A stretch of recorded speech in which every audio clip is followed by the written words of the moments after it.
Milwaukee, 22 de julio de 1991.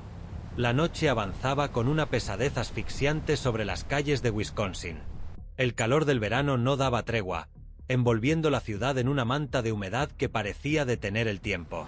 Para los oficiales de policía Rolf Mueller y Robert Raut, aquella jornada se perfilaba como una guardia rutinaria. Sin embargo, exactamente a las 11:30 de la noche, la normalidad se quebró. En la intersección de la calle 25, una figura emergió de las sombras con una desesperación que helaba la sangre. Era Tracy Edwards. Corría sin aliento, con una esposa metálica colgando de su muñeca, cuyo tintineo contra su piel era el único sonido en el silencio de la calle. Sus ojos reflejaban un terror primario. La mirada de un hombre que acababa de asomarse al borde de un abismo, y había logrado escapar por muy poco. Edwards, aún temblando, guió a los oficiales hasta los Oxford Apartments, un edificio de ladrillos ordinario que escondía un secreto atroz. Al abrirse la puerta del apartamento 213, fueron recibidos por un hombre de apariencia absolutamente anodina. Jeffrey Dahmer, con sus gafas de montura gruesa y una calma que resultaba antinatural, los dejó pasar sin oponer resistencia. Pero en cuanto cruzaron el umbral, el ambiente los golpeó. No era solo el desorden, era el olor. Una fragancia densa que mezclaba químicos de limpieza con un trasfondo dulce y pútrido de descomposición. Mientras Dahmer mantenía una charla monótona, el oficial Mueller decidió inspeccionar el dormitorio. Allí, en un cajón ordinario, encontró una cámara Polaroid y un fajo de fotografías. Al verlas, el mundo se detuvo. No eran recuerdos normales. Eran registros visuales de una oscuridad que superaba cualquier manual policial. Mueller salió de la habitación con el rostro desencajado, gritando una sola orden: «Póngale las esposas». En ese preciso instante, la máscara del vecino ejemplar se desmoronó por completo, revelando la verdadera naturaleza de lo que se escondía tras la puerta del 213. Para comprender cómo un ser humano puede llegar a convertir su hogar en un museo de la muerte, debemos retroceder a Bath, Ohio, en los años 60. Jeffrey no era el prototipo de monstruo agresivo. Era una presencia invisible. Un joven solitario atrapado en el divorcio caótico de sus padres. Mientras otros niños buscaban amistades, Jeffrey encontró un refugio macabro en la soledad de los bosques. Allí comenzó a recolectar animales muertos. Su padre, Lionel, que era químico, intentó conectar con su hijo enseñándole la ciencia de la preservación. Le mostró cómo utilizar ácidos para blanquear huesos y conservar restos. Lionel creía que fomentaba un interés científico. Pero para Jeffrey, aquello fue el descubrimiento de un poder absoluto. En su mente, la muerte no representaba un final, sino la única forma de posesión total. Si algo estaba muerto y preservado, nunca podría abandonarlo. El miedo crónico a la soledad estaba echando raíces bajo una fachada de normalidad. Al graduarse de la secundaria en 1978, esa obsesión finalmente reclamó su primera víctima humana. Steven Hicks, un joven que buscaba que alguien lo llevara a un concierto, tuvo la mala fortuna de cruzarse con él. Jeffrey lo invitó a su casa para compartir unas cervezas. Todo parecía normal, hasta que Hicks intentó irse. En ese momento, el pánico al abandono detonó un impulso violento que ya no tendría vuelta atrás. La necesidad de que ese momento de compañía no terminara nunca lo llevó a cometer su primer acto fatal, utilizando los químicos que su padre le había enseñado a manejar. Dahmer se deshizo de la evidencia con una precisión escalofriante. El crimen quedó sepultado bajo el suelo de su propia casa. Y durante los siguientes 13 años, Jeffrey Dahmer aprendería a perfeccionar su camuflaje. Se convirtió en un experto en pasar desapercibido, utilizando su apariencia común como un escudo frente a una sociedad que prefería no mirar de cerca. Aquel joven silencioso de Ohio estaba redactando el primer capítulo de una de las crónicas más oscuras de la historia, una que dejaría 17 víctimas en el camino y una pregunta que aún nos persigue: ¿qué tan cerca vive el mal de nosotros? Tras aquel fatídico primer encuentro con Steven Hicks en 1978, Jeffrey Dahmer entró en un periodo de aparente latencia, pero su mente nunca dejó de procesar la oscuridad. Intentó, de manera desesperada, encajar en los moldes de la normalidad. Se unió al ejército de los Estados Unidos, y fue enviado a Alemania como especialista médico. Allí, rodeado de disciplina y uniformes, aprendió más sobre la anatomía y el control, pero su alcoholismo crónico y sus demonios internos terminaron por expulsarlo del sistema. De regreso en Wisconsin, y tras fracasar en varios empleos, Jeffrey se mudó a la casa de su abuela. Fue en aquel sótano silencioso, bajo los pies de una mujer que solo veía en él a un nieto solitario, donde el impulso depredador despertó con una fuerza renovada. Jeffrey comenzó a patrullar los barrios más vulnerables de Milwaukee. Su técnica de caza no se basaba en la fuerza bruta, sino en una manipulación psicológica sutil y letal. Aprovechaba su apariencia inofensiva, esa imagen de hombre blanco, educado y tímido, para acercarse a hombres jóvenes que la sociedad de la época prefería ignorar. Les ofrecía dinero por posar para fotografías o simplemente compañía para beber y ver películas.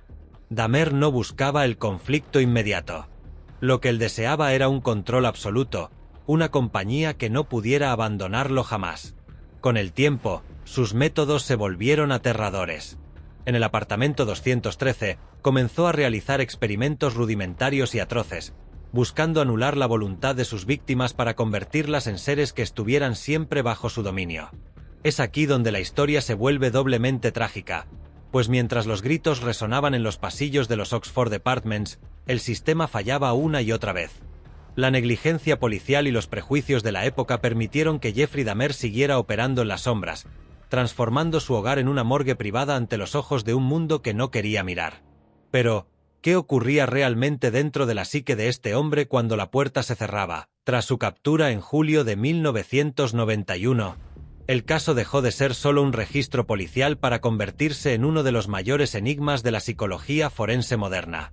Jeffrey no encajaba en el molde del asesino impulsivo o desorganizado. Durante las extensas sesiones de interrogatorio con el renombrado psiquiatra Park Dietz, Dahmer reveló una capacidad de introspección que helaba la sangre de los investigadores. No hablaba con odio, ni con arrepentimiento ferviente. Hablaba con una frialdad clínica sobre sus impulsos, describiéndolos como una marea negra que subía y bajaba, una fuerza que, según él, no podía detener una vez que comenzaba a subir. Los diagnósticos médicos se acumularon en su expediente: trastorno límite de la personalidad, psicosis no especificada, y una necrofilia profundamente arraigada que dictaba cada uno de sus movimientos. Sin embargo, el sistema judicial se enfrentó a un dilema moral y legal sin precedentes. La defensa intentó demostrar que Jeffrey era un hombre roto, un enfermo mental que vivía en una realidad distorsionada y que, por lo tanto, no podía ser castigado como un criminal común. Por otro lado, la fiscalía sostenía una verdad mucho más perturbadora: que Dahmer era un manipulador brillante. Un hombre que sabía perfectamente distinguir el bien del mal, y que elegía el mal sistemáticamente para satisfacer sus deseos más oscuros. Al final, el jurado tuvo que decidir si Jeffrey Dahmer era una víctima de su propia biología, o un arquitecto consciente del horror. El análisis de su comportamiento reveló que no había venganza en sus actos, no buscaba castigar a sus víctimas. Solo buscaba llenar un vacío interior tan profundo y vasto que nada en el mundo de los vivos podía satisfacer. Jeffrey Dahmer no solo recolectaba trofeos biológicos, coleccionaba almas para intentar silenciar, aunque fuera por un momento, la ensordecedora soledad que habitaba en su interior. El juicio de Jeffrey Dahmer, iniciado en los primeros meses de 1992, no fue un proceso legal ordinario. Fue, en realidad, un evento sísmico que paralizó a toda una nación. Durante semanas, la ciudad de Milwaukee se convirtió en el epicentro de un dolor colectivo que resultaba casi imposible de procesar. Las cámaras de televisión y los titulares de prensa diseccionaron cada palabra, cada gesto y, sobre todo, cada inquietante silencio del hombre que ahora ocupaba el banquillo de los acusados. El ambiente en la sala era eléctrico, cargado de una indignación que amenazaba con desbordarse. Las familias de las víctimas, sentadas a pocos metros del hombre que les había arrebatado todo, tenían que escuchar descripciones técnicas de lo que ocurría dentro del apartamento 213. A pesar de la avalancha de detalles atroces, a pesar de los gritos de dolor de los padres y hermanos que testificaban, Dahmer permaneció casi inmóvil. Se sentaba allí, protegido por una barrera de cristal blindado de 3 metros de altura, una división física que simbolizaba la desconexión total entre él y el resto de la humanidad. Su mirada, oculta tras esas gafas de montura gruesa, mostraba una indiferencia que resultaba insoportable. No había lágrimas, no había disculpas públicas, solo una presencia vacía que parecía no pertenecer a este plano de existencia, sino a una realidad propia, fría y estéril. El veredicto final fue tan contundente como se esperaba: 15 cadenas perpetuas consecutivas, una tras otra, asegurando que Jeffrey jamás volvería a ver la luz del sol en libertad. La justicia había hablado en los términos que el papel permite, pero la sombra sobre Milwaukee no desapareció. La pregunta que flotaba en el aire no era si Jeffrey pasaría el resto de sus días tras las rejas, sino cómo un sistema moderno había permitido que la oscuridad creciera tanto tiempo sin ser detectada. El juicio puso a prueba la eficacia de una sociedad que, por prejuicios o negligencia, no supo proteger a sus miembros más vulnerables cuando los gritos de ayuda empezaron a sonar en los pasillos de los Oxford Apartments. Tras la sentencia, Jeffrey fue trasladado a la institución correccional de Columbia. Allí, lejos de los trofeos macabros y del control absoluto que ejercía en su hogar, se convirtió en un número más. Durante sus primeros años, vivió en un aislamiento casi total, custodiado no solo para evitar su escape, sino para protegerlo de la ira de otros internos que veían en él la personificación del mal. Sin embargo, su destino final no llegaría por la vejez ni por una enfermedad natural. El 28 de noviembre de 1994, el silencio de la prisión se rompió. Mientras realizaban tareas de limpieza en el gimnasio de la cárcel, Dahmer se encontró a solas con otro recluso, Christopher Scarver. Scarver, un hombre que afirmaba actuar bajo un mandato superior, no vio en Jeffrey a un recluso más, sino a un monstruo que debía ser eliminado. Sin mediar palabra, Scarver utilizó una barra de metal del equipo de pesas para poner fin a la vida del hombre que había aterrorizado a Milwaukee. Jeffrey Dahmer, el hombre que tanto temía el abandono, el hombre que buscaba la posesión eterna de los demás para no enfrentarse a la soledad, terminó su historia de la forma más solitaria posible. Murió en un pasillo frío, rodeado de muros grises, víctima del mismo ciclo de violencia que él mismo había alimentado. Con su muerte, el expediente quedó oficialmente cerrado, pero su sombra sigue proyectándose sobre la criminología moderna. El complejo de los Oxford Apartments fue demolido poco después, en un intento desesperado de la ciudad por borrar el rastro del horror. Pero las paredes que caen no pueden borrar las lecciones aprendidas. La historia de Dahmer nos recuerda que la verdadera maldad no siempre lleva una máscara aterradora. A veces, tiene la cara de un vecino silencioso que camina entre nosotros sin hacer ruido, esperando el momento en que nadie esté mirando. Soy el criminalista oculto. Si este análisis te ha hecho reflexionar sobre la mente humana, suscríbete y comparte tu opinión en los comentarios. ¿Crees que el sistema ha aprendido la lección? Gracias por acompañarme en este descenso a la oscuridad. Hasta el próximo expediente.